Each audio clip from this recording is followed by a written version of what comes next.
নমস্কার বন্ধুরা, village blog with Sarbari চ্যানেলে আপনাদের সবাইকে স্বাগত। বন্ধুরা, প্রচণ্ড গরম পড়ছে আর ঝড়ও হচ্ছে, মাঝে মাঝে আম পড়ে যাচ্ছে সব গাছের। তো আজকে ভাবলাম একটু আম দিয়ে আমের চাটনি রান্না করব। তো আমের চাটনি করার জন্য এই যে আম কেটে ধুয়ে নিয়েছি, এখানে নারকেল নিয়েছি, আর এখানে এই যে চিনি নিয়েছি, সরিষা আর লবণ হলুদ। এখন প্রথমে চুলাটা জ্বালিয়ে নিই।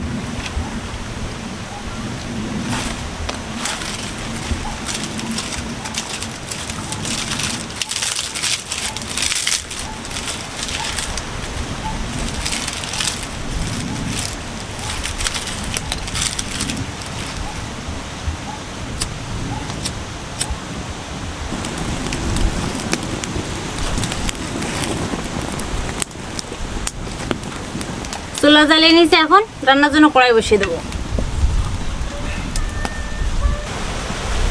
কড়াই গরম হয়ে গেছে, এখন আমি পরিমাণ মতো জল দিয়ে দেবো।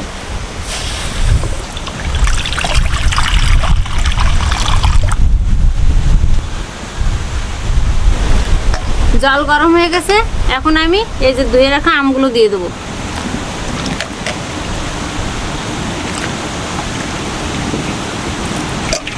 আমগুলো ভীষণ টক, এই জন্য কম দিলাম। এখন আমি ঢাকা দিয়ে সেদ্ধ করে নেব আমগুলো।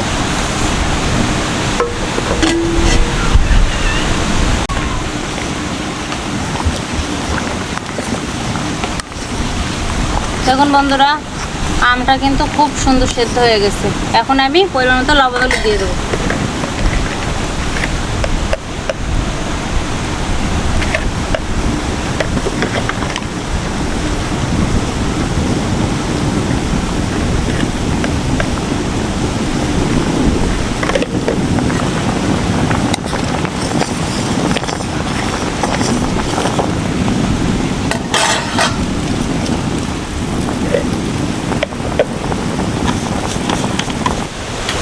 আর এখানে এই যে কুচিয়ে রাখা নারকেল কোড়াটুকু দিয়ে দেবো। এখন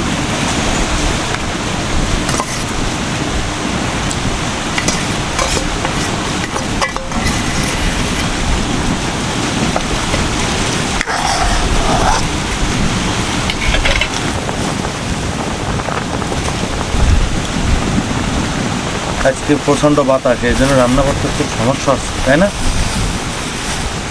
হ্যাঁ, টকটা সুন্দর জাল হয়ে গেছে। এখন কিন্তু আমি এই চিনিটা দিয়ে দেবো। এখানে আপনারা যে যেরকম মিষ্টি খান সে সেরকম চিনি দেবেন। কেউ গুড় দিয়ে তৈরি করতে পারেন।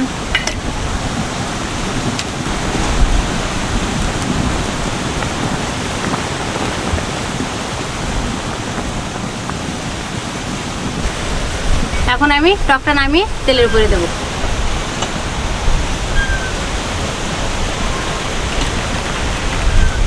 এখন আমি কড়াইতে তেল দিয়ে দেবো।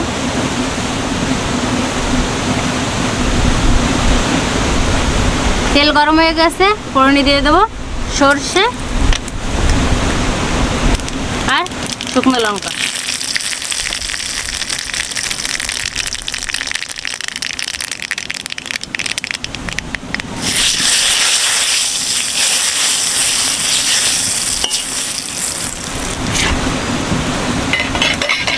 এখন আমি এই যে চাটনিটা দিয়ে দেবো।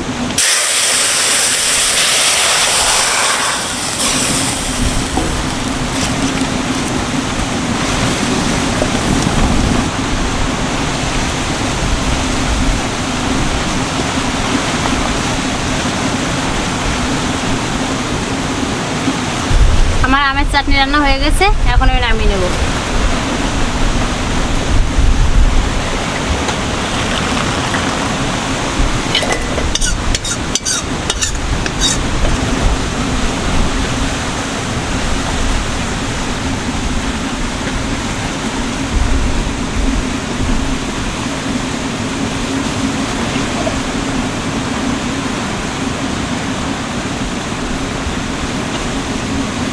বন্ধুরা, কাঁচা আমের চাটনি রান্না করলাম, কেমন হলো আপনারা কিন্তু অবশ্যই কমেন্টে জানাবেন।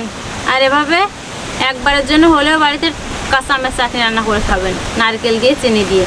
দেখা হবে পরবর্তী ভিডিওতে। ততক্ষণে সকলে সুস্থ থাকুন, ভালো থাকুন আর আমার ফেসবুক পেজটি অবশ্যই সকলে ফলো করবেন। আর আমার চ্যানেলের ভিডিওগুলো ভালো লাগলে বেশি বেশি লাইক শেয়ার সাবস্ক্রাইব করে আমার পাশে থাকবেন।